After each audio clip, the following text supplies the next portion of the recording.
Hi everyone, Macy here with another video on the ethics section of the INBDE. Today we will be focusing on another one of the 5 fundamental principles of ethics, which is non-maleficence.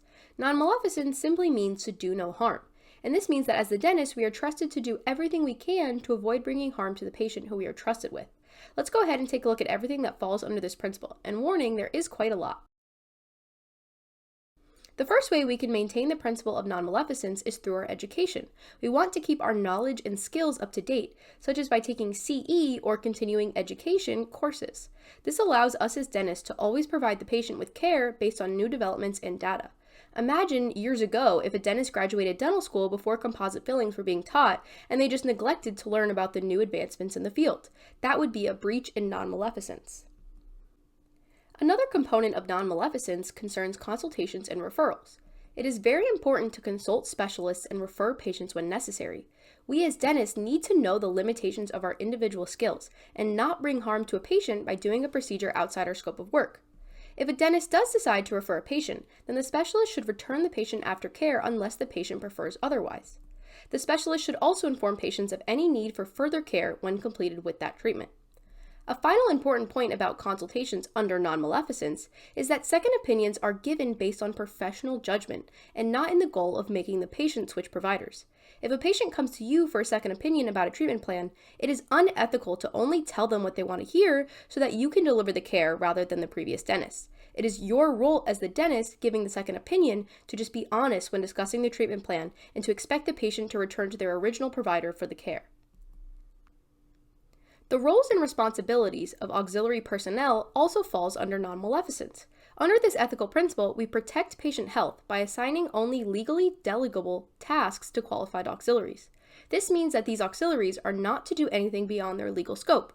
For example, a dental assistant should not be doing prophies, or a dental hygienist should not be doing crown preparations. It is also important to note that when they are doing their legally delegable tasks, they still need to be overseen by a practicing dentist. This means that although a dental assistant is legally allowed to take alginate impressions, these impressions need to be supervised and approved by the dentist. A very important topic that non-maleficence is concerned with is personal impairment.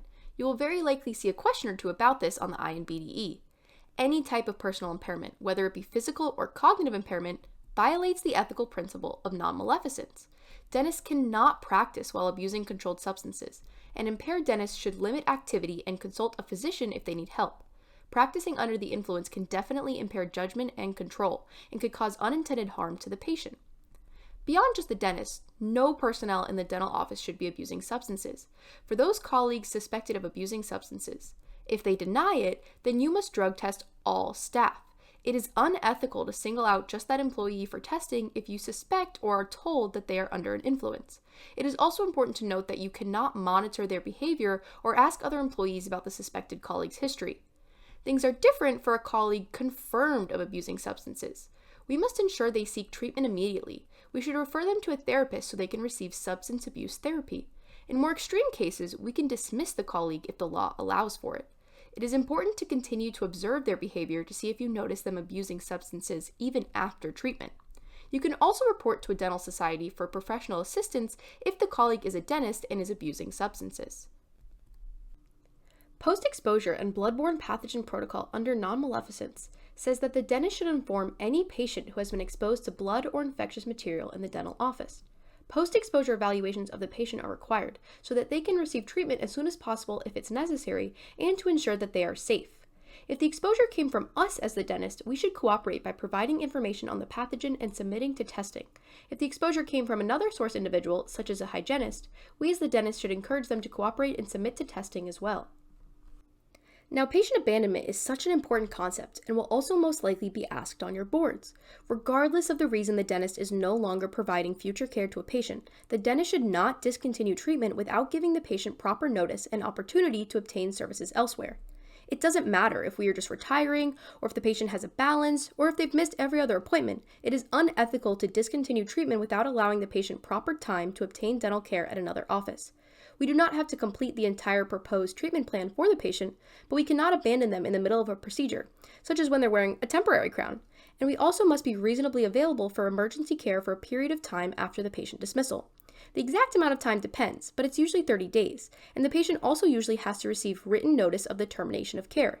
You do not have to say exactly why the care was terminated. They just have to be notified that it was and given time to find services elsewhere.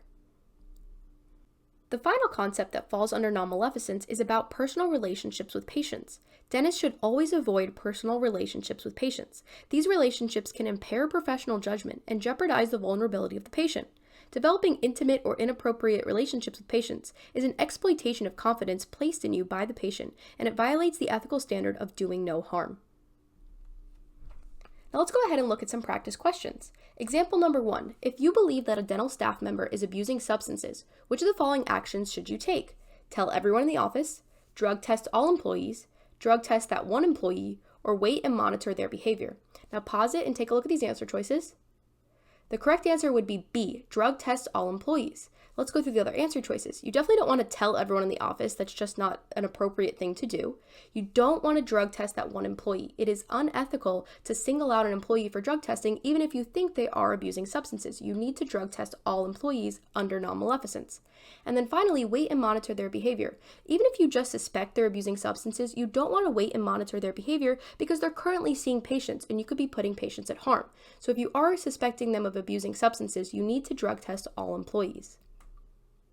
Example number 2. If you see a dental assistant abusing substances, what is the next course of action? Dismiss them until they are treated, allow them to continue working, send them home for the day, or report them to the dental society. Now go ahead and pause it and take a look at these answer choices. The correct answer is dismiss them until they are treated. We definitely want to send a dental assistant home if they are abusing substances because they are currently seeing patients and could be putting patients in danger if they are treating them while abusing substances. We don't want to allow them to continue working because we could put patients at risk. We don't want to just send them home for the day because they could be abusing these substances the next day and the day after that. So we need to dismiss them until they are treated for this abuse. And finally, reporting them to the dental society is not what we do here because this is a dental assistant and not a dentist. If it was a dentist that we're working with who is abusing these substances, then we would report them to the dental society. But this is just a dental assistant, so we don't need to report them to any society. As we come to an end, let's do a quick recap of what we went over in this video. Under the ethical principle of non-maleficence, or do no harm, we want to keep knowledge and skills up to date and refer when necessary. We should understand the steps to follow when substance abuse is present in the office. We should inform patients of potential exposure to any harm. And we should maintain professional relationships only with patients. Alright guys, that is it for today's topic. Thanks for watching and see you next time with the next ethical principle.